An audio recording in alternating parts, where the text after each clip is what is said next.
दुल्हन की हौरा कहानी। ये कहानी एक छोटे से गांव की है जहां एक सुंदर लड़की जिसका नाम सीमा था, उसकी शादी एक अमीर लड़के से तय हुई। सीमा का परिवार इस शादी को लेकर बहुत खुश था।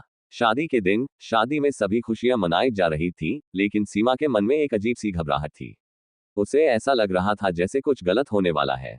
शादी की रात सीमा अपने पति के साथ नए घर में पहुंची। ये घर बड़ा और खूबसूरत था, लेकिन वहां का माहौल कुछ अजीब था। घर में रहस्य और सन्नाटा छाया हुआ था। पति ने उसे आश्वासन दिया कि सब कुछ ठीक होगा, लेकिन सीमा को नींद नहीं आ रही थी।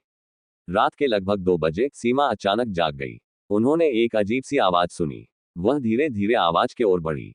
जैसे जैसे वह उस आवाज के करीब पहुंची, उसने देखा कि एक सफेद साड़ी पहने हुए एक महिला उसके सामने खड़ी थी। महिला का चेहरा काला और आंखें खौफनाक थीं। वह सीमा से बोल रही थी, यहां से चले जाओ, नहीं तो तुम्हारा अंजाम बुरा होगा। सीमा ने डर के मारे चिल्लाई, लेकिन उसके पति ने उसे शांत किया और कहा कि वह बस सपना देख रही है। लेकिन हर रात यही घटना होती रही। सीमा ने अपने पति से कहा, लेकिन उसने उसे समझाया कि वह बहुत सोच रही है और उसे आराम करना चाहिए। कुछ दिनों बाद सीमा ने अपने ससुराल वालों से इस बारे में बात की। उन्हें बताया कि यह सब कुछ अजीब सा हो रहा है। सास ने उसे बताया कि इस घर में पहले एक दुल्हन बस गई थी जो अपने पति की हत्या कर दी गई थी। घर में उसके आत्मा का बुरा साया है जो नई दुल्हनों को नहीं बख्शता। सीमा को अब इस घर में डर लगने लगा। वह अपने पति से बार बार कहती रही कि उन्हें यहाँ से निकलना चाहिए, लेकिन पति यही कहता रहा कि सब कुछ ठीक है। एक रात सीमा ने फिर से उस आत्मा को देखा। उसने उसे कहा, मुझे मेरी जगह छोड़ दो, मैं यहाँ नहीं रहना चाहती। अगली सुबह सीमा की अवस्था बहुत खराब हो गई। वह बार बार रो रही थी और देखा गया कि उसकी आंखों के नीचे गहरे काले घेरे पड़े हुए थे। अंततः सीमा ने फैसला किया कि वह इस सुसाइड से बचने के लिए अपने ससुराल वालों के पास जाएगी और सब कुछ बताएगी। दुल्हन ने रात में अपने पति को सब कुछ बताया और वह बहुत परेशान हो गया। उसने ये तय किया कि वह उस आत्मा से भूत को मुक्त करने के लिए तंत्र मंत्र करेगा।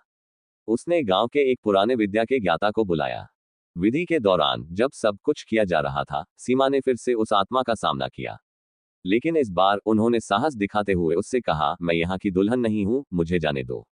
अचानक उस आत्मा ने एक क्रोधित चीख मारी और सीमा के सामने एक काले धुएं की तरह गायब हो गई।